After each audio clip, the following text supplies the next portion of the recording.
Mesdames, Messieurs, bonjour et bienvenue à ce webinaire de Smayo à l'occasion de la publication du chiffre d'affaires semestriel 2025 de la société. J'ai le plaisir d'avoir avec nous Monsieur Philippe Roussouli, président-directeur général de Smayo. Bonsoir Bonjour. Philippe. Ainsi que Renaud Fritsch, directeur financier. Bonjour. Bonjour à tous. Alors avant de leur laisser la parole, je vous précise que vous avez la possibilité de poser vos questions par écrit via le système de chat qui s'affiche en bas de vos écrans. Il y sera répondu à la fin de cette présentation. Je laisse à présent la parole à l'équipe managériale, messieurs. Je vous en prie. Merci beaucoup, Duchesne. Bonsoir à tous. Je suis Philippe Roussouli, dirigeant de la société et fondateur. Et je suis avec Renaud Fritsch. Renaud, je te laisse te présenter. Bonjour, Renaud Fritsch, je suis le directeur financier de la société. 15 ans d'expérience dans les dispositifs médicaux sur mesure et l'ouverture de marché aux USA. Ce soir, ce que je vous propose, c'est de faire le point sur le chiffre d'affaires de la société et son activité sur le premier semestre de 2025. On va prendre 35 minutes pour dérouler cette présentation, puis ensuite, on va prendre le temps de répondre à toutes les questions que vous pourrez vouloir nous poser. Je reviens un petit peu sur l'activité de Smayo. Comme vous le savez, Smayo, ça signifie Software, Machines and Adaptative Implants in Orthopedics. C'est une société qui intervient dans le domaine de la chirurgie de la colonne vertébrale avec un double constat. D'une part, le fait que les implants qui sont aujourd'hui utilisés sur le marché pour faire ce que l'on appelle l'arthrodèse rachidienne sont peu adaptés au fait de réaligner de façon précise la colonne vertébrale selon un plan prédéfini. Et d'autre part, le fait que bien souvent encore, les chirurgies de réalignement vertébral sont insuffisamment planifiées et qu'un certain nombre de mécanismes ne sont pas suffisamment pris en compte, ce qui amène à un taux de complications et de réopération qui nous semble vraiment trop important. C'est pour cette raison que Smayo a développé une offre en s'appuyant sur beaucoup de données et sur un certain nombre de technologies pour permettre aux chirurgiens à la fois de définir précisément avant la chirurgie quelle doit être la forme idéale de la colonne vertébrale pour chaque patient, et en fonction de la morphologie du bassin du patient, en fonction de la forme de sa colonne sur les segments qui ne sont pas atteints par une pathologie, eh bien, on peut en déterminer quelles doivent être les corrections à effectuer sur la colonne vertébrale, quels sont les niveaux que l'on doit opérer et comment on va parvenir à donner au patient une forme de dos qui va être confortable au quotidien et qui va tenir dans le temps. Une fois qu'on a cette feuille de route, le deuxième aspect de l'offre de Smayo, c'est l'exécution chirurgicale, avec d'une part des tiges sur mesure en titane qui sont cintrées à la bonne longueur, avec les bonnes angulations pour permettre d'épouser la forme de dos que l'on souhaite restaurer, et puis d'autre part des implants qu'on appelle des vis pédiculaires qui vont se connecter à ces tiges sur mesure pour donner à la colonne vertébrale exactement la forme que l'on souhaite lui donner et obtenir le réalignement que l'on souhaite le plus adapté possible pour chaque patient. Lorsqu'on a réalisé ces chirurgies, ensuite, on a tout un processus de data management qui nous amène à enregistrer les résultats post-opératoires et à corréler l'imagerie post-opératoire mesurée par nos logiciels avec la qualité de vie du patient, puisqu'on peut également collecter des échelles de qualité de vie et voir de quelle manière on a amélioré la qualité de vie du patient en même temps qu'on a harmonisé les courbures rachidiennes. Et on peut suivre ça sur le long terme pour bien s'assurer que les chirurgies font l'objet d'un taux de réopération le plus bas possible, en tout cas significativement inférieur à ce qu'on peut constater dans les littératures pour ce type de pathologie. Donc notre offre, elle s'appelle Eye Control. Elle vise à donner du contrôle au chirurgien. Lorsqu'on opère une colonne vertébrale, traditionnellement, on s'attache à bloquer un certain nombre de niveaux et très souvent, le réalignement est fait de façon un petit peu empirique et avec un niveau de contrôle qui est très moyen, notamment du fait de la typologie d'implants qui est aujourd'hui utilisée, qui sont des vis polyaxiales, qui sont faciles à connecter sur la tige, mais qui donnent assez peu de contrôle sur le réalignement. Donc nous, notre offre, elle s'articule autour, comme je l'ai dit, de 3 volets qui sont la planification, l'exécution et la vérification des résultats, auquel on ajoute un 4e volet qui est le volet éducatif, puisque on souhaite être un pourvoyeur pour le chirurgien, non pas seulement d'une solution technique, d'un service de planification, mais aussi d'une véritable philosophie de réalignement qui s'appuie sur des données, sur une expérience clinique et sur un mode de raisonnement un peu systématique que le chirurgien doit adopter pour être performant dans ses résultats. Donc forcément, on ne fait pas ça tout seul, on fait ça avec un scientific board, avec des chirurgiens très impliqués qui opèrent des colonnes depuis des années, qui rassemblent des données et qui ensuite vont enseigner sur des cours, par exemple d'une journée, quelles sont les bonnes approches, les meilleures approches possibles pour chaque type de pathologie pour obtenir les meilleurs résultats possibles. Aujourd'hui, on obtient des résultats cliniques qui sont extrêmement satisfaisants, voire souvent spectaculaires. Là, vous avez quelques exemples de cas de patients, comme vous le voyez, qui avaient une déformation à la fois dans le plan de face et un profil qui demandait une réharmonisation. Et vous voyez qu'en fait, on arrive à partir de 2 radios orthogonales à reconstruire la colonne en 3 dimensions. On mesure un certain nombre de paramètres positionnels des corps vertébraux et on planifie le réalignement. Et quand vous regardez la radio, vous voyez qu'elle respecte bien la forme de dos qu'on a voulu créer. Un autre cas ici d'un patient qui est très déséquilibré vers l'avant avec une courbure frontale. Vous voyez comme on réduit à la fois la courbure frontale qui redevient, la colonne dans le plan de face redevient bien droite et on a une réharmonisation du profil et un rééquilibrage complet de la colonne vertébrale du patient. Donc, l'ensemble de notre offre des services associés permet un bénéfice pour les 4 parties prenantes, à la fois le patient qui est mieux équilibré par la chirurgie et cet équilibre engendre une meilleure qualité de vie, le chirurgien qui bénéficie du support des équipes techniques pour planifier le réalignement et obtenir des tiges sur mesure et qui voit la satisfaction de son patient augmenter. L'hôpital ou la clinique va avoir, grâce à nos instrumentations qui sont très simplifiées par rapport à ce que d'autres concurrents peuvent proposer, on a une optimisation des inventaires et on a des économies de structure, notamment aux États-Unis, puisque aux États-Unis, lorsque vous devez réopérer un patient dans les 3 mois qui suivent la chirurgie de première intention, souvent ces chirurgies ne peuvent pas être facturées. Donc là, on amène de la fiabilité dans l'opération et donc on amène un taux de réopération qui est sensiblement inférieur. C'est des choses qu'on est en train de mesurer en collectant beaucoup de données sur les cas qui ont été opérés aujourd'hui et des choses qui seront publiées dans les mois et les années qui viennent. En ce qui concerne le système de santé, la durabilité du résultat clinique, c'est quelque chose qui est très important puisque les soins liés aux chirurgies de la colonne vertébrale engendrent des dépenses qui sont très significatives et le fait de ramener les patients, notamment les plus jeunes, à la vie active rapidement et également de limiter le taux de réopération est un élément qui, en matière de système de santé, va avoir un impact significatif au fur et à mesure que ces bonnes pratiques se diffuseront. L'effet marquant maintenant, si on va sur l'activité du S1 2025, je précise bien entendu que si vous avez des questions sur notre activité un peu plus pointues que la présentation générale que je viens de faire, je serai très heureux d'y répondre à la suite de cet exposé. Sur le premier semestre 2025, on a eu un certain nombre de faits marquants. Tout d'abord, en janvier 2025, d'un commun accord avec notre partenaire Nuvasive, qui détient toujours un peu plus de 13% de notre capital, nous avons mis fin au partenariat tel qu'il avait été mis en place avec Nuvasive et qui était en fait, disons, moins adapté à la politique que Globus souhaitait mettre en place suite à son acquisition de Nuvasive.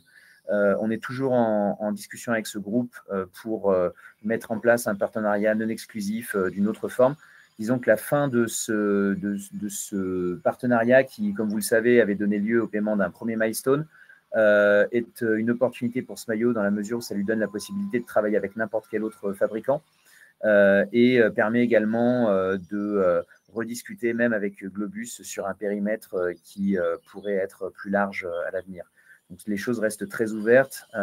Nous, ça nous a permis de gagner en liberté, en autonomie par rapport à ce qui avait été mis en place suite à l'IPO avec Nuvasive. En février 2025, on a signé un contrat de partenariat sur l'Australie avec Evolution Surgical et on a d'ores et déjà planifié un cours en Australie en septembre 2026. Pour l'instant, on est un petit peu sur une phase pilote avec un nombre restreint de centres qui sont en train d'utiliser le système sur le marché australien. Et on pense qu'on sera sur une phase d'ouverture pleine à partir de la fin de l'année prochaine, dès lors qu'on aura organisé ce cours. Ça prend toujours beaucoup de temps d'organiser des choses en Australie, parce qu'il faut bloquer les agendas des chirurgiens européens et américains pour venir animer le cours. C'est pour ça que ce n'est pas quelque chose qui se fait de façon immédiate, mais on est très optimiste sur les évolutions sur ce marché.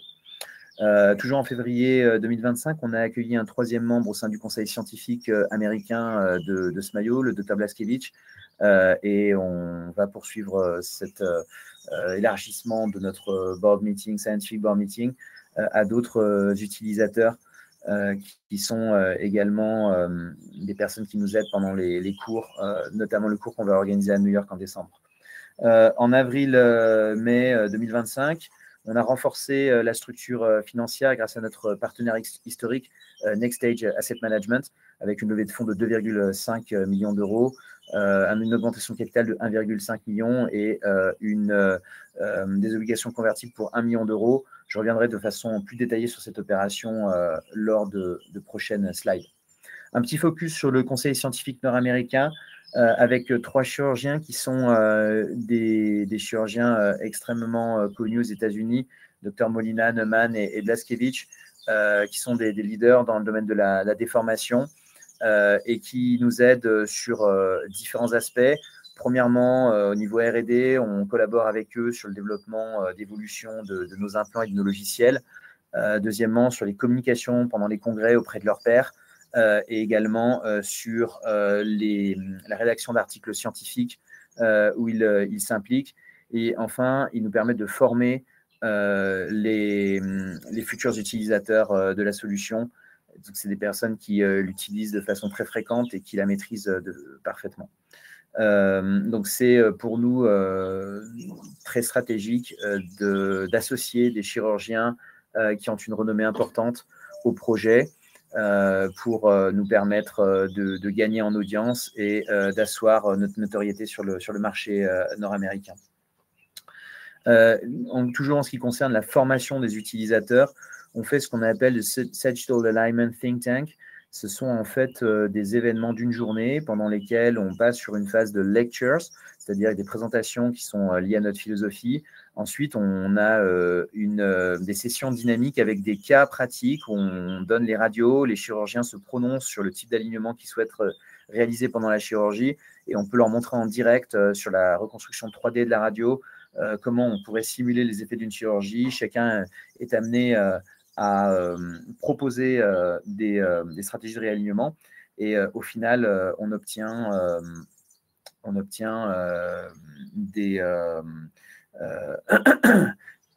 différentes suggestions de la part de chacun des chirurgiens. Il y a beaucoup d'échanges et l'après-midi on travaille sur, comme vous le voyez au premier plan, des simulateurs qui permettent aux chirurgiens de manipuler les implants.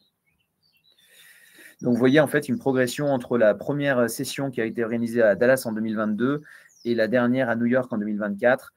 Progression importante de l'audience et on va faire une session encore cette année où on a déjà un nombre d'inscrits très important. Donc, je pense que le record de 2024 sera battu cette année. Sur le déploiement aux États-Unis, en fait, on a une stratégie qui consiste à cibler des centres de renommée importante avec des gens qui ont un savoir-faire très important dans les chirurgies complexes. Aujourd'hui, sur le marché américain, on est à plus de 20 000 $, entre 20 et 25 000 $ de facturation par chirurgie, ce qui signifie que SMAIO s'est vraiment positionné sur les chirurgies du rachis les plus compliquées. On a créé la filiale américaine fin 2022, on a fait le premier cours à Dallas en novembre, et en 2023, on a réalisé une trentaine de chirurgies avec un enregistrement dans 5 centres. On a fait notre deuxième cours. Et on a ensuite, je me suis installé personnellement avec ma famille à la mi-2024 à Dallas. Et puis fin 2024, on a donc sur 2024, on a réalisé 180 chirurgies aux États-Unis dans 8 centres. On a fait notre troisième cours à New York. Et là, sur seulement 6 mois, on est déjà à 170 chirurgies avec 10 centres enregistrés, et ça va continuer à se développer, à accélérer dans les mois, les années qui viennent. Un focus sur la levée de fonds de 2,5 millions d'euros avec notre partenaire Nextstage Asset Management, que je remercie au passage. Ce sont des personnes qui ont été avec nous dès l'IPO, qui nous ont accompagnés, avec lesquels on a d'excellents rapports qui s'inscrivent vraiment dans la durée avec Smayo. Ils nous ont permis donc de faire une augmentation de capital à 1,5 million d'euros pour une action à 3,60 € alors que le cours cotait à 3,40 €, ce qui montre en fait leur confiance dans le projet, dans l'évolution de la société. Puis ça a été accompagné d'une opération d'émission d'obligations convertibles pour 1 million d'euros avec un prix de conversion à 4,50 €, maturité à 5 ans, 6% de paiement trimestriel, et puis une prime classique en cas de conversion, de non-conversion, pardon, de 6% supplémentaires si on décidait de rembourser le million et qu'ils ne convertissent pas. Donc, cette augmentation de capital et cette levée de fonds globale, elle s'inscrit dans la volonté de Smayo d'intensifier son développement sur le marché nord-américain, et puis de continuer ses investissements en recherche et développement, à la fois sur ses implants, sur son logiciel, voilà, avec la possibilité dans le futur peut-être de faire une opération non dilutive avec la BPI, avec les banques qui accompagnent Smayo depuis maintenant plusieurs années, qui sont la Société Générale et BNP. Donc voilà, la structure financière et la trésorerie de Smayo sont aujourd'hui solides et nous permettent d'envisager sereinement l'avenir. Je vais de façon macro décrire le chiffre d'affaires, puis je vais laisser la parole à Renaud pour être un peu plus précis. Comme vous pouvez le voir, en 2024, on a fait un chiffre d'affaires de 5,5 millions d'euros et on est déjà à 5 millions sur le premier semestre. Pardon, sur 2024, on a fait 5,5 millions d'euros et sur le premier semestre 2025, on est déjà à pratiquement 5 millions d'euros. Donc, on a une croissance de 126% seulement sur le premier semestre, puisqu'on était à 2,2 millions d'euros sur le premier semestre 2024. Donc, ça traduit une croissance très, très forte qui est tirée par les États-Unis et qui est en fait la résultante de vente d'implants. Renaud, si tu veux en dire plus, je te laisse la parole. Tu es en mute. Excusez-moi. Sur le premier semestre 2025, donc comme le disait Philippe, le chiffre d'affaires groupe se monte à 5 millions. La quasi-totalité est réalisée par la vente d'implants pour un montant de 4,9 millions. Le reste est constitué de ventes sur l'activité historique de facturation du logiciel Keops à des sociétés savantes et sur la vente d'instruments qui est non significative à ce jour, puisque le modèle qui est déployé aujourd'hui est la vente sur le territoire américain et qui repose essentiellement sur la mise à disposition des instrumentations nécessaires à la chirurgie aux hôpitaux. Philippe, je te relaisse la main. Merci Renaud. Donc, en ce qui concerne la vente d'implants, si on regarde un petit peu plus dans le détail, qu'on compare le premier semestre 2024 au premier semestre 2025, on observe que sur la France et sur l'Europe, conformément à la stratégie de Smayo qui est de se concentrer sur les marchés, sur le marché à plus forte valeur ajoutée qui est les États-Unis, on a une certaine stagnation, donc qui est vraiment liée au fait qu'on n'a pas, au-delà de nos centres historiques, on n'a pas cherché à pousser plus que ça ces marchés. C'est aussi une stratégie de cash puisque ces marchés, en fait, notamment la France, en fait, consomme du BFR avec des prix de remboursement qui sont très faibles. Donc, on a des centres historiques qui sont très satisfaits du système et qui sont très régulés dans leur pause. On se concentre sur ces centres-là et vraiment, on cherche à augmenter nos revenus sur le marché américain. Donc, vous voyez qu'en 2024, on était sur 823 000 euros de chiffre d'affaires contre 3 800 000 sur le premier semestre 2025. Donc avec donc une augmentation de 360% sur ce semestre. Et on voit, vous verrez sur les slides suivantes, qu'on accélère même d'un trimestre à l'autre, notamment quand on regarde les choses en dollars, puisqu'on a un effet taux de change qui est un petit peu négatif sur le deuxième trimestre de l'année. Vous voyez les ventes trimestre par trimestre. On a commencé à vendre au T3 2023. Et vous voyez ensuite l'accélération trimestre après trimestre du chiffre d'affaires sur les 2 derniers trimestres, donc, qui constituent le premier semestre de 2025, un peu moins de 2 millions au T1 et un peu plus de 2 millions au T2. Donc, quand on voit vraiment l'évolution en dollars, c'est là qu'on se rend compte qu'il y a vraiment une accélération très forte. Aujourd'hui, on a des centres qui posent vraiment énormément. Je pense par exemple à Washington University de Saint-Louis et au Rady Children's Hospital de San Diego. Et on a à côté de ça des centres à très fort potentiel qui ont commencé à poser, qui vont monter en puissance. Et en parallèle de ça, on a des nouveaux centres qui devraient ouvrir. On l'espère au cours du 2e semestre. Après, ça peut prendre toujours un peu plus de temps. Ce sont des décisions administratives des hôpitaux sur lesquelles on n'a pas totalement la main.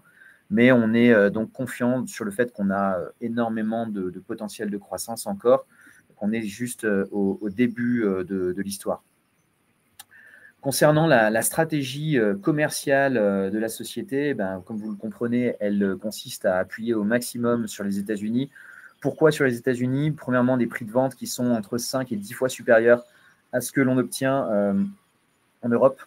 Un marché qui est très ouvert à nos concepts et à nos idées, et puis un marché unifié, donc avec une très très forte profondeur, et qui également compte des investisseurs qui ont tendance à miser sur le type de technologie qu'on développe. Et également des sociétés concurrentes qui peuvent devenir des partenaires, notamment dans la distribution, et aussi peut-être à terme des solutions d'exit pour la société. Donc, en fait, beaucoup de choses se concentrent dans notre industrie sur les États-Unis. Le choix de Smayo a été fait de vraiment se concentrer sur ce marché. Aujourd'hui, on le verra dans les questions tout à l'heure, mais on a forcément, comme toutes les sociétés françaises qui sont présentes sur le marché américain, on est un petit peu en attente de ce qui va se passer au niveau d'un certain nombre de décisions sur ce marché de l'administration Trump. Mais on n'attend pas sans être actif, puisqu'on est en train de mettre en place un certain nombre de dispositifs pour optimiser nos prix de transfert et faire en sorte qu'on soit le moins impacté possible par les mesures qui sont actuellement mises en place ou peut-être qui ne seront pas mises en place. Le deuxième aspect de notre stratégie, outre ce développement sur le marché américain, c'est les investissements sur la recherche et le développement. On est une société qui a la chance d'avoir beaucoup de valeur ajoutée liée à la data et au logiciel, ce qui est assez inhabituel dans le domaine des implants pour l'orthopédie, ce qui signifie en fait qu'on amène beaucoup de valeur par des mises à jour de logiciels qui se déploient globalement chez tous nos clients. Et donc, nos efforts R&D se portent beaucoup sur la valeur ajoutée que les données permettent de créer à l'intérieur des logiciels, ce qui nous permet un déploiement rapide et de faire avec finalement des implants qui restent assez stables dans le temps, de nouveaux produits quasiment chaque année, puisque à partir du moment où vous changez la façon d'appréhender le réalignement, vous allez faire des chirurgies qui vont évoluer positivement sans avoir besoin de changer votre stock, sans avoir besoin de renouveler vos instruments, etc. Donc le business model est très intéressant et nous permet d'avoir finalement des fondamentaux un petit peu différents de ce dont on avait l'habitude dans l'orthopédie.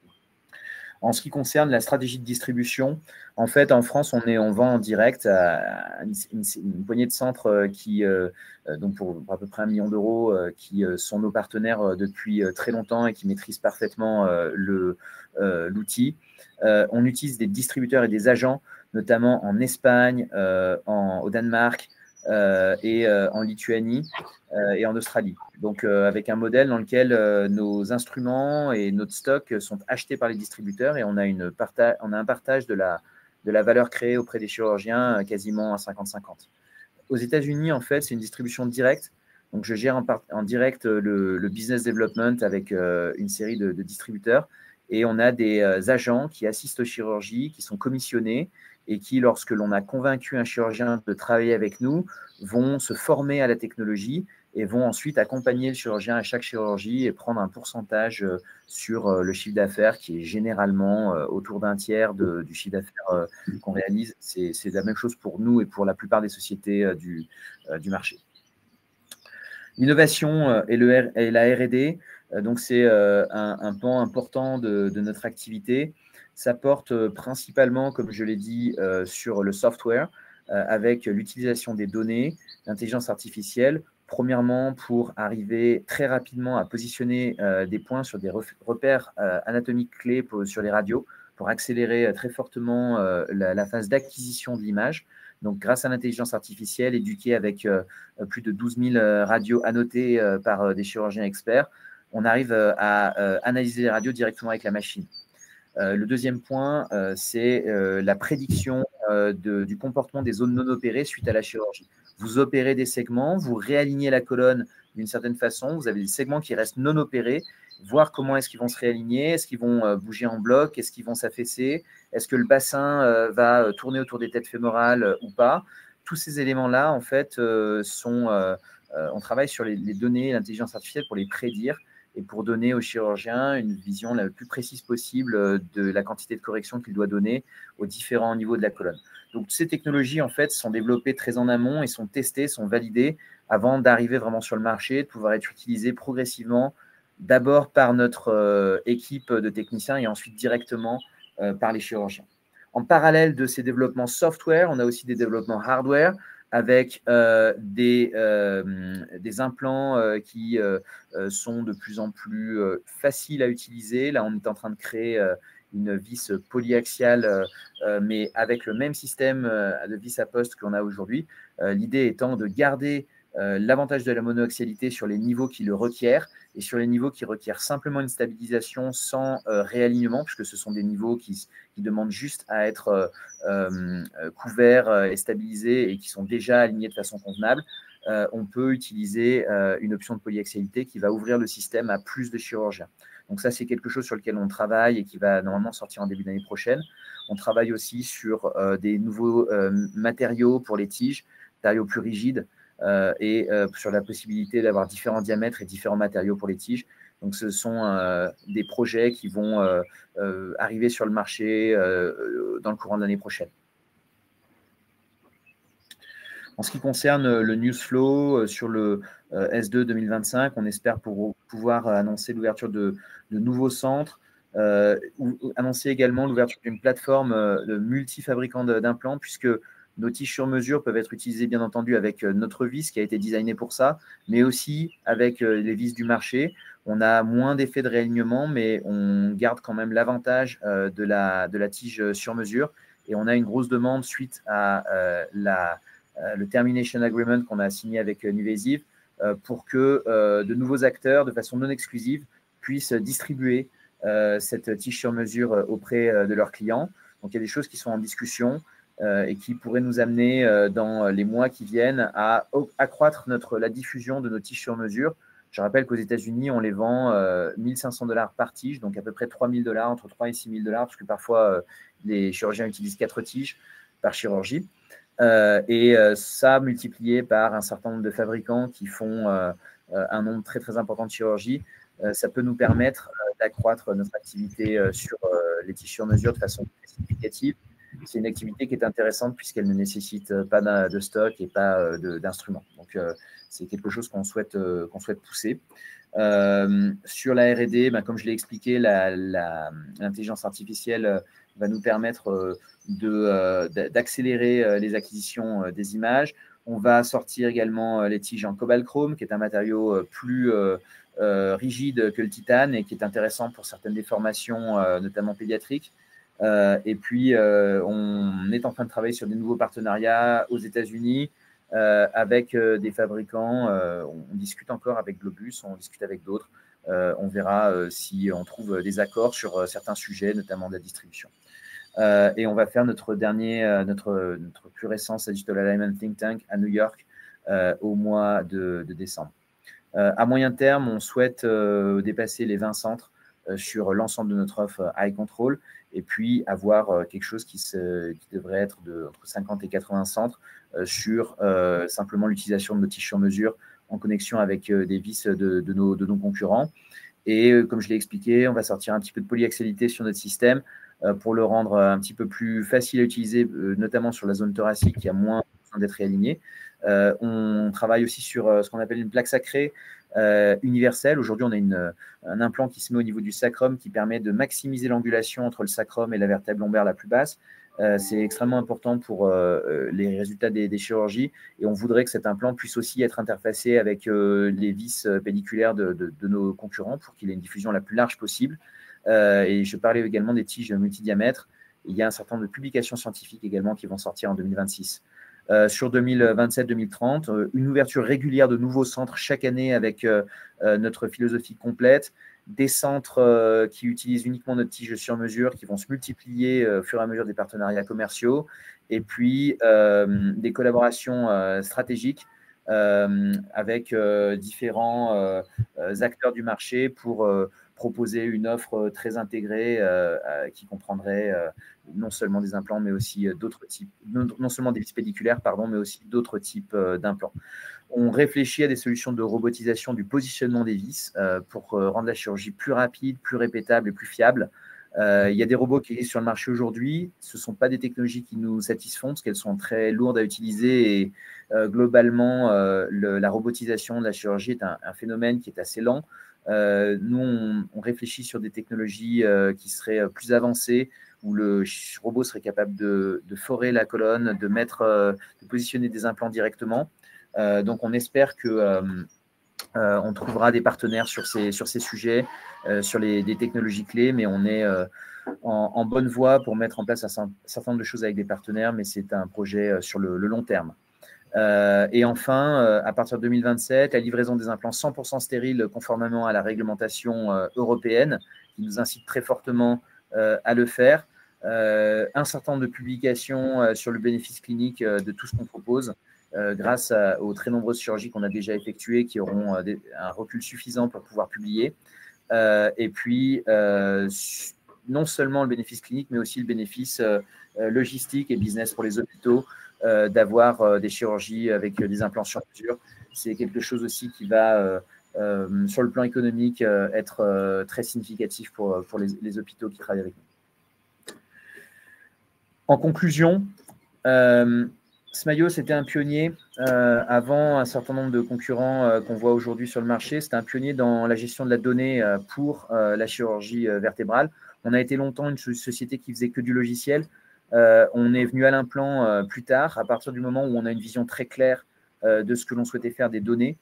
Et aujourd'hui, on a une offre qui est très cohérente avec des tiges sur mesure, avec des implants qui ont été designés pour travailler avec ces tiges sur mesure. On est pragmatique et flexible. On cherche à diffuser au maximum les aspects les plus innovants de notre offre, mais tout en poussant au maximum le package intégré entre nos vis pelliculaires, nos tiges sur mesure et peut-être un jour les robots sur lesquels on réfléchit pour avoir une chirurgie qui va devenir extrêmement répétable et maîtrisée pour abaisser au maximum le risque de réopération et la variabilité qui est liée au fait d'avoir différents chirurgiens avec différents types d'habilités.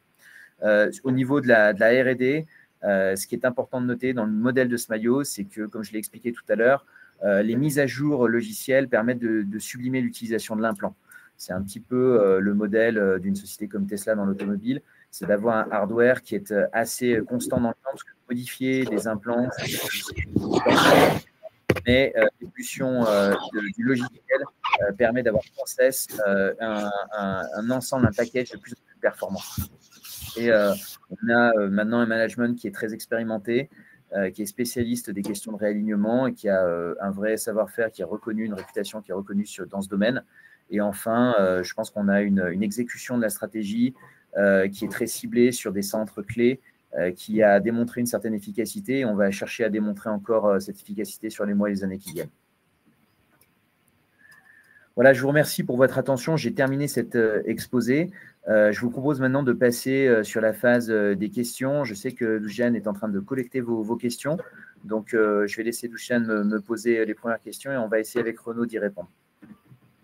Merci beaucoup Philippe et Renaud pour ces présentations. Et en effet, on a déjà un certain nombre de questions dans la liste d'attente, dont les premières qui portent sur le marché nord-américain assez naturellement, même s'il a été répondu un peu, mais il y a des questions plutôt concrètes sur quel est l'impact de l'évolution de la fiscalité américaine sur le semestre. Et puis une seconde un peu corollaire, avez-vous anticipé l'expédition et le paiement des implants vers les États-Unis pour éviter les fameux tarifs? Alors, Renaud, je te laisse répondre sur l'impact des tarifs. Alors, sur nos comptes, nos comptes seront publiés en octobre, donc on précisera un petit peu le tout à ce moment-là, mais de toute façon, l'impact sera très limité au niveau des droits de douane, parce que nos coûts de fabrication des produits sont assez faibles au regard du prix sur lequel ils sont vendus sur le marché américain. Donc, notre base taxable sur les droits de douane resterait limitée. Ça, c'est effectivement un premier point. Hein. Donc, comprenez qu'en fait, entre la production en France, les coûts de transfert, donc on a des coûts de production qui sont effectivement très limités par rapport au prix de vente sur le marché US, et on est taxé au niveau des droits de douane sur les prix de transfert. Donc, on ne va pas expliciter, mais on parle aujourd'hui sur le premier semestre de quelques dizaines de milliers d'euros. Donc, ça reste très limité eu égard au volume d'activité global. Voilà. Sur l'anticipation, on a effectivement, comme beaucoup de sociétés, envoyé beaucoup de stocks avant la mise en place des droits de douane de 10% tels qu'ils sont aujourd'hui mis en place par l'administration Trump. Donc, bien sûr qu'on a anticipé et qu'on a limité au maximum les flux taxables. Et puis maintenant, on est en train d'essayer de voir, comme l'ensemble des sociétés françaises, quelles vont être les dispositions définitives en lien avec les négociations qui ont lieu entre Bruxelles et l'administration Trump. Merci à tous les deux. Il y a d'autres questions, toujours dans l'aspect financier. Combien de cash consommez-vous en moyenne par mois et combien en consommerez-vous en 2026? Tu veux répondre à cette question, Renaud? Alors, la trésorerie se monte à 4,8 millions au 30 juin. Elle était à 3,2 millions. Nous avons réalisé une opération de financement de 2,5 millions. Voilà ce qui donne un petit peu la tendance sur le cash. Après, sur 2026, on ne donnera pas de guidance à ce stade sur la consommation de cash. Ce qu'il faut comprendre, c'est que la société Smayo est un petit peu différente de ce que vous avez pu connaître dans le domaine de l'orthopédie, des implants, notamment dans la colonne vertébrale, pour différents aspects. Le premier, c'est que notre stratégie de gamme est très centrée sur un système de fixation rachidienne qui constitue le cœur de ce qui pouvait être vendu par des sociétés qui ont pu nous ressembler par le passé. On n'a pas cherché à développer tout ce qui est autour, qui consomme énormément de cash au niveau du BFR et au niveau du marketing et au niveau de la maintenance réglementaire et clinique. Donc, on a une stratégie qui est vraiment de développer au maximum un package qui est très centré sur l'arthrodèse et les tissus sur mesure. Et par exemple, les cages, etc., ce n'est pas des choses dans lesquelles on s'est diversifié, dans la mesure où on ne pensait pas avoir vraiment la possibilité d'innover aussi fortement qu'on innove aujourd'hui sur les vis et sur les logiciels, sur les tiges. Donc, le premier point, c'est qu'on va consommer moins de cash parce qu'on a une gamme qui est plus resserrée. Le deuxième point, c'est que le business development est assuré directement par mes soins, avec évidemment le concours d'un certain nombre de distributeurs, mais je suis directement sur le terrain pour faire les choses. Je n'ai pas embauché un super manager américain qui m'aurait coûté extrêmement cher avec des résultats particulièrement aléatoires, comme ça a été le cas de beaucoup d'entreprises françaises qui ont tenté leur chance sur le marché américain. Donc, le fait de gérer en direct le business development, ça permet déjà qualitativement de maîtriser parfaitement le discours et ça permet d'avoir un impact maximal sur les chirurgiens qui, quand ils travaillent avec une petite société, souhaitent avoir un maximum de réactivité de la part de la direction pour adapter le produit, les services à leurs besoins. Donc, d'avoir une chaîne décisionnelle extrêmement courte, c'est quelque chose qui joue très fortement en notre faveur. Et on a également la chance d'avoir des key opinion leaders qui sont extrêmement crédibles et qui nous poussent très fortement sur le marché depuis le début de l'aventure. Donc, en fait, cette relation directe entre la direction de la société et le développement des affaires, et puis ce package vraiment centré sur une offre où on ne s'est vraiment pas dispersé. Et je dirais le troisième point, c'est aussi le fait que on cherche à faire plus du qualitatif que du quantitatif, c'est-à-dire qu'on cherche à travailler avec un nombre restreint de centres, mais qui posent de façon très importante la solution et qui la maîtrisent de façon parfaite. On ne cherche pas à travailler avec tout le monde. Si on peut travailler avec le plus de personnes possible, on le fera avec grand plaisir, mais on veut que ce soit fait dans les meilleures conditions possibles et donc avec des gens qui sont prêts à opérer fréquemment et qui vont avoir les capacités techniques de réaliser de très bonnes chirurgies. Et on pense que c'est en construisant une relation avec la génération de données cliniques de très bonne qualité qu'on va construire des bases solides pour ensuite s'étendre et rendre après notre offre de plus en plus facile à utiliser grâce à la robotisation, l'automatisation pour un très grand nombre de personnes dans un deuxième temps. Donc, cette stratégie très ciblée, elle nous permet de limiter le BFR et donc le stock et les stocks d'instrumentation qu'on déploie. Et elle nous permet également, avec un certain nombre d'événements ciblés, de toucher le bon nombre de personnes. Aujourd'hui, on touche environ 30 personnes. C'est ça qu'on souhaite développer dans les 2-3 ans qui viennent. Et donc, on est extrêmement vigilant sur la consommation du cash. Merci beaucoup. Une question sur le paysage concurrentiel. Quel est-il sur le segment sur lequel vous opérez et qui sont vos concurrents? Notre principal concurrent, alors après, je ne vais pas paraître prétentieux quand je vais vous citer le nom de sociétés qui sont 1000 fois plus grosses que nous, mais Medtronic est la seule société qui aujourd'hui propose une tige sur mesure qu'ils ont réalisée avec la société Medicrea dont ils ont fait l'acquisition il y a un certain nombre d'années. Il faut savoir que Medicrea, c'était mes clients en fait dans le temps. Hein, donc, on a commencé des logiciels plusieurs années avant eux et ils étaient clients de nos logiciels avant de lancer Unid. Et donc, le principe de la tige sur mesure, c'était un modèle développé par Medicrea et inventé par les chirurgiens de Medicrea, dont le docteur Fier, qui était actionnaire également de Smayo, dont Denis Sornac. Voilà. Donc, c'est ces gens-là, en fait, qui ont passé le relais à Medtronic. Et Medtronic, aujourd'hui, est notre principal concurrent sur la solution tige sur mesure. C'est évidemment un concurrent beaucoup plus gros que nous. Je pense que notre offre est plus cohérente avec le mode de fonctionnement de notre vis monoaxiale qui crée un angle à 90 degrés avec la tige, donc qui va vraiment réaligner les vertèbres sur la tige, alors que Medtronic a des contraintes industrielles qui font qu'ils ont une immense diffusion sur leur vis polyaxiale et qui sont obligés de faire fonctionner leur tige sur mesure avec cette vis polyaxiale, ce qui satisfait beaucoup de chirurgiens, mais qui, sur le plan clinique, est un petit peu moins performant. Donc voilà, mais bien sûr, ils ont une capacité de diffusion qui est sans commune mesure avec celle de Smayo et qui sont déjà dotés d'un certain nombre de robots. Aujourd'hui, je dirais que les puristes, en tout cas les gens qui travaillent avec nous, sont considérés comme des puristes sur le marché. Ils vont aller chez nous parce qu'ils veulent vraiment la solution la plus pointue. Le chirurgien qui est un peu plus grand public, un peu moins enclin aux solutions les plus orthodoxes vont peut-être aller plus chez Medtronic aujourd'hui.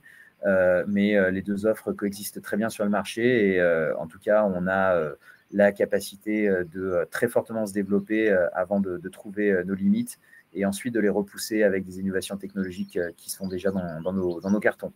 L'autre concurrent qui va arriver, c'est Alphatec, qui est la société qui a racheté EOS Imaging, si vous vous souvenez. Et donc, ils sont en train également, d'après les informations qui circulent sur le marché, je n'ai pas vraiment encore vu le truc se déployer, mais ils sont en train de sortir une tige sur mesure à partir du logiciel de EOS. Donc, voilà, donc c'est encore une fois une coexistence entre une vis polyaxiale et une tige sur mesure, ce qui, sur le plan mécanique,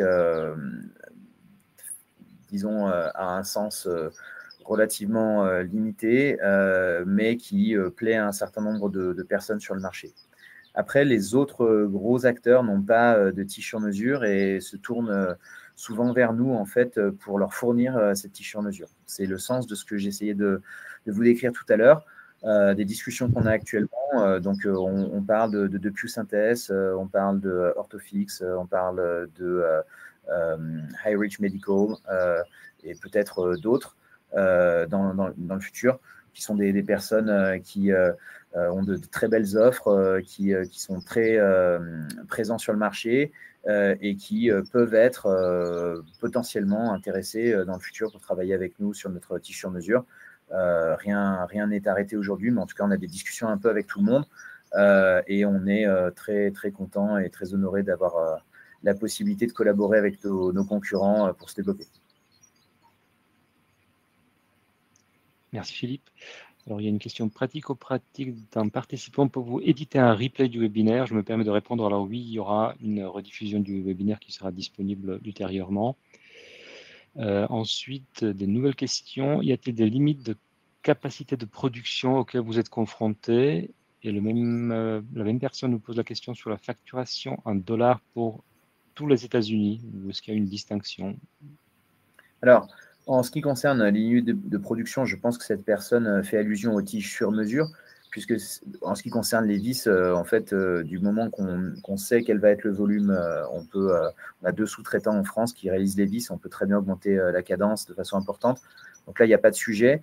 Le sujet, il est sur les tiges sur mesure. Aujourd'hui, on a une capacité qui est de l'ordre de à peu près 1500 procédures par an. Donc, on a de la marge pour atteindre la saturation de cette capacité. Et après, il est possible de faire augmenter cette capacité par palier, de la multiplier par 2 ou 3, simplement en multipliant les équipes, puisque l'outil de production, lui, peut tourner, en fait, peut-être pas H24, mais en tout cas, une grosse partie des plages horaires. Et on peut monter de façon très importante en volume sur nos tiges sur mesure. Donc, je dirais qu'avant qu'on atteigne les limites de production, on aura déjà augmenté ces limites, puisque aujourd'hui, on est en train de mettre en place les bases d'une production aussi sur le sol américain, de façon à refléter un peu la réalité de notre activité et à se prémunir dans les années à venir contre tout aléa lié aux tarifs douaniers. Donc voilà, Smayo s'américanise tout en gardant ses racines françaises, européennes. On essaye d'être solide sur nos deux gros marchés. Merci. Alors, il y a des questions financières qui reviennent. Faudra-t-il une nouvelle augmentation de capital ou émission d'obligations d'ici fin 2027? Renaud, tu veux répondre? À ce stade, il n'y a pas de projet de ce style. La trésorerie est de 4,8 millions à fin juin 2025. Le chiffre d'affaires est en forte croissance. À ce stade, la société n'envisage pas ce genre de choses. Voilà. Donc, en fait, nous, aujourd'hui, on a réduit le cash burn. On a une trésorerie qui nous permet, avec le cash burn actuel, d'être, disons, en situation assez confortable. Et en plus, on est en dynamique en train de le réduire, voire de l'annuler, on l'espère, dans les mois, ou en tout cas d'ici la fin de l'année prochaine. On travaille dans ce sens-là. Après, on est dans un marché d'opportunités. Et si à un moment donné, on était amené à faire une opération, ça serait, dans la tendance actuelle, une opération créatrice de valeur. Donc, vous savez que les opportunités de croissance, en fait, sur ce marché, il faut rester à l'affût. On peut avoir des opportunités de collaboration qui peuvent nous amener à devoir augmenter notre capacité de production de façon rapide. On peut avoir des partenariats industriels aussi qui peuvent nous ouvrir des opportunités de développement sur des technologies dont on aura validé qu'elles vont créer énormément de valeur. Donc, on ne s'interdit rien, mais aujourd'hui, comme l'a dit Renaud, a priori, si on a fait cette augmentation de capital, c'est plutôt pour se donner le temps sur les 2 ans qui viennent de matérialiser tous les efforts commerciaux qui ont été faits là depuis un an que je suis installé aux États-Unis, et donc vous allez, j'espère, voir les fruits dans les mois qui viennent avec une croissance qui va se poursuivre. Merci. Une question qui reste toujours un peu liée à la dernière augmentation de capital. Est-ce que l'arrivée d'un nouvel actionnaire a modifié la gouvernance de la société? Je les repréciser peut-être. Absolument pas. Donc, il faut savoir que l'actionnariat de Smayo, c'est un actionnariat familial. On a notre holding et puis mon frère qui détient ses actions en propre. À nous 3, avec mon père, on détient encore plus de 60% des actions. Donc, on a certaines libertés d'action et en fait, nous, on est passionné par ce qu'on fait et on investit sur le long terme. On n'est vraiment pas du tout court terme. On a une vision qui est liée aux 35 années d'exercice dans la chirurgie du rachis de mon père et on souhaite vraiment permettre à tous les patients d'être opérés le mieux possible. Donc, la stratégie, elle varie pas. Et des gens comme Next Stage qui ont participé, donc qui nous ont permis de réaliser la dernière augmentation de capital, sont des partenaires quasiment de la première heure, parce qu'ils étaient au moment de l'IPO avec nous. Et c'est des gens qui partagent notre vision, qui s'inscrivent dans le long terme aussi. Donc, on est évidemment en totale transparence avec eux, mais ils ont une influence sur notre management qui est, disons qu'ils sont plus à nous renforcer dans nos convictions, de travailler dans la qualité au service du patient sur le long terme et avec un souci de faire attention à la trésorerie. Voilà, si je résume un petit peu comment on voit les choses. Et donc, il n'y a pas eu de nouveauté par rapport à ça.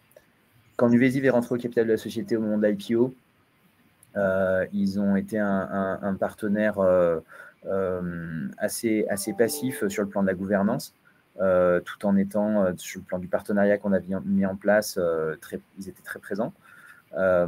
Mais ils ne sont pas intervenus dans la gouvernance de la société. Donc aujourd'hui, je dirais qu'on est très indépendant. On a notre groupe d'administrateurs qui sont des gens chevronnés, qui sont avec nous depuis le début, qui partagent notre vision, et les choses sont constantes et évoluent toujours dans le même sens. Merci. Une autre question, y a-t-il une saisonnalité de votre activité? Dit différemment, peut-on faire x2 le chiffre d'affaires semestriel pour estimer le chiffre d'affaires annuel 2025? Il y a une saisonnalité de l'activité dans ce qu'on fait qui intervient à l'été, puisque ce qu'on appelle la scolie season, c'est le moment où les adolescents se font opérer des scolioses aux États-Unis. Ça intervient en juin, juillet et une partie du mois d'août. Donc en fait, c'est à cheval sur les 2 semestres. Donc il n'y a pas forcément de raison qu'un semestre soit beaucoup plus fort que l'autre. Il y a une deuxième petite scolie season en décembre. Donc je ne veux pas donner de guidance, mais on peut raisonner comme cette personne vient de le dire. Il n'est pas fou de raisonner comme cette personne vient de le dire. Oui, ça semble raisonnable. Il faut quand même, si on raisonne en dollars, ça semble raisonnable. Il faut être conscient qu'on risque d'avoir un problème de taux de change sur le deuxième semestre. Mais autrement, en termes de constance d'utilisation de notre solution par les centres qui l'ont utilisé au premier semestre, je suis personnellement assez en ligne avec ce qui a été dit. Donc, je pense on devrait pouvoir à peu près multiplier par 2, et puis on espère que ça sera un peu mieux que ça si des nouveaux centres ouvrent ou si des partenariats sont signés, tout en sachant que tout ce qui pourrait être signé là au deuxième semestre mettra un peu de temps à se traduire dans les comptes, puisqu'après, il faut s'enregistrer dans les hôpitaux. Donc, voilà, il y a une certaine inertie. On ne va pas garantir 75% de croissance tous les trimestres, ça serait complètement illusoire. Mais un doublement de ce qui a été fait sur le premier semestre en dollars constants, donc ça devrait avoir du sens. Ouais. Merci, très clair. Une question d'ordre plutôt réglementaire. Vos emplois et produits en général font-ils l'objet d'une classification auprès des compagnies d'assurance pour l'obtention d'un remboursement pour les patients? Non, parce qu'en fait, nous, on travaille sur un domaine qui est hyper bien identifié, qui est l'arthrodèse rachidienne.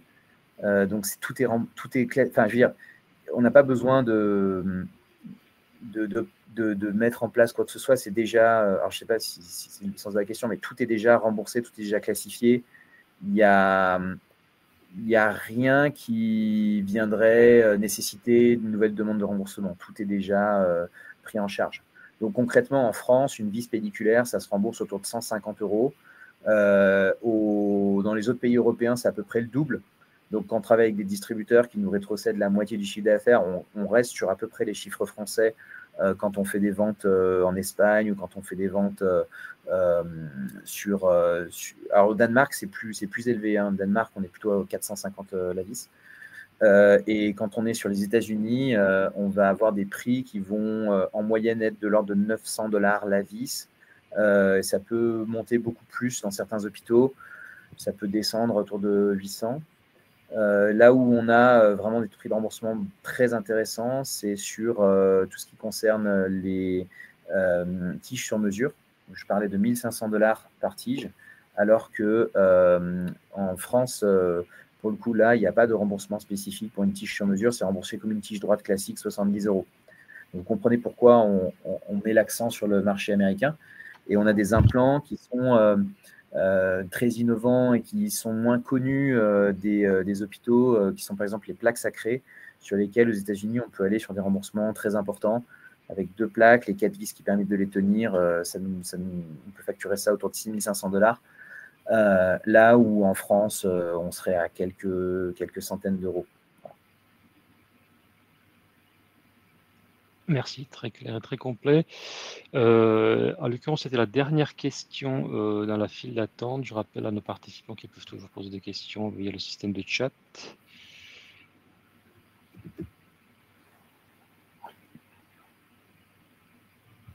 Alors, pas de nouvelles questions, Philippe, donc je te laisse le mot de conclusion.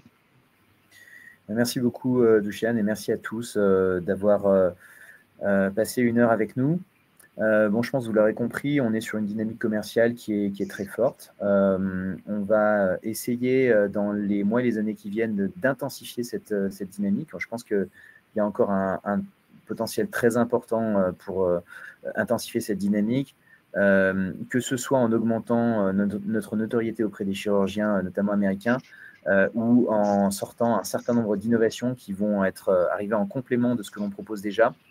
Et je pense que Smayo va avoir un rôle à jouer dans cette industrie, et qu'on n'en est qu'au début de l'histoire. On est prêt encore à créer beaucoup de valeur à la fois pour les patients, les chirurgiens et les actionnaires. Voilà. Je vous remercie beaucoup. Merci beaucoup à tous et bonne soirée. Merci. Au revoir. Merci. Au revoir.